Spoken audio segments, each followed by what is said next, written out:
Hey, it's Rick with Rock Bottom Outreach, and it's Real Talk Tuesday. So, do you believe in angels? Real angels, I'm talking about. Because the Bible speaks many, many times about angels. But I have a book, and it's the Chicken Soup for the Soul, Angels All Around. And I love this book. I love this book. So, I want to read one of the stories real quick. So, check it out. It's called The Sign. All right.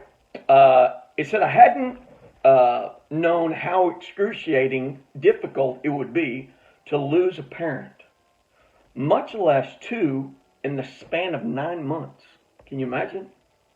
But here I was, the age of 59, not feeling any less of an orphan than a young child would. Realizing this was just another one of life's passages didn't make it any easier. A part of me felt dead inside, knowing that I could never give my dad a big hug again, or even get one of those looks from my mom, reminding me of one of my recent indiscretions. Dad had died quite suddenly on a snowy cold morning in December 2008. A heart attack was the culprit, but I took a small semblance of comfort knowing that he passed quickly. He did not suffer just as he had desired. Mom tried to hang on, but they'd been together for almost 70 years. I could see her struggling mentally every time I visited. I heard the frustration, the sheer sorrow in her voice as we spoke on the phone. 9 months later, she succumbed to an aneurysm. Even though my folks were in their late 80s, I'd always dismissed the possibility of their death. I guess deep inside, I considered them to be somewhat immortal. I was indeed a classic case of denial, but at least I knew they were now together in heaven. Or did I? I held steadfastly to my faith, but I was slowly breaking apart inside. As the days passed, I struggled to find my footing and a direction to follow. I found myself looking for a sign from my parents. I needed to know that they made a safe arrival together at heaven's gates. After all, I've read about how many people have these experiences after losing a loved one. And I definitely wanted to be a part of this group. I was absolutely clueless as to what type of a sign I was searching for. I tried to remember something that might have some significance. After Dad's passing, I had started each morning by having a discussion with him. I kept a cherished photo on my bathroom vanity when I spoke out loud to him, talking about anything that was on my mind. My three children, who he absolutely adored, um,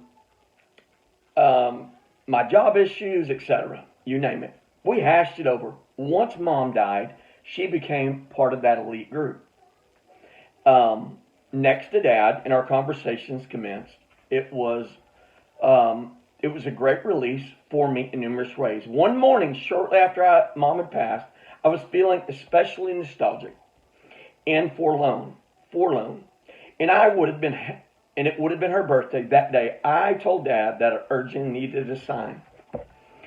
Glancing at a small stack of magazines on the countertop, I noticed a magnificent buck deer with towering antlers on the cover of one of them. There, Dad, that is it, I exclaimed. Please let a deer of those splendor, greatness cross my path in some way, then I will know it is you, and all is well. Then I found myself expecting instant results. Every day, I would search my surroundings, waiting for a buck to magically appear. Autumn passed, then the first snow of winter. I missed all the beauty of the seasons, though, because I was only looking for one thing, a deer. Christmas came and went, and I felt less emotional about the deer. I was preparing to sell my parents' house, which is where I grew up, and it was an emotional task. There were so many memories between these walls. Nevertheless, I hired a real estate agent and I pushed the process along as hard as it was. Previously, I'd enlisted one of my folks' neighbors to keep an eye on the property. I lived about 30 minutes away, and Bob had a direct view of the backyard and most of the house. He had adored my parents and considered myself to be a caretaker of the premises. I was very appreciative of that. One day, Bob called to let me know he'd shoveled the walk around my parents' house and was keeping watch, as usual, in a meticulous manner. As he was chatting, he suddenly shouted, "Hold on!"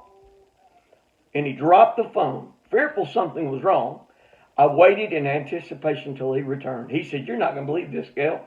He exclaimed with a childlike wonder, "There is an enormous deer with the biggest antlers I've ever seen walking through your parents' backyard." Well, I started to cry, and I have never told anyone about my request of my father. "Wait a minute," Bob bellowed. "There's a female deer walking right next to him. They're exploring the yard." Bob dropped the phone again as he hurried off to take pictures, leaving me to silently thank my fabulous father for not only coming home, but for bringing Mama with him. Bam! If you ever had an experience like that, I would love for you to share it. With everything going on right now in our world, not just in America, in our town, I'm talking the world, I choose to believe that God is sending his angels and commands them to watch over us. That is a fact, an absolute fact. Rest easy, knowing you're never alone, because God sends that angel. I'd love to hear your story. It's Rick with Rock Bottom Outreach. It's been a Real Talk Tuesday. God bless.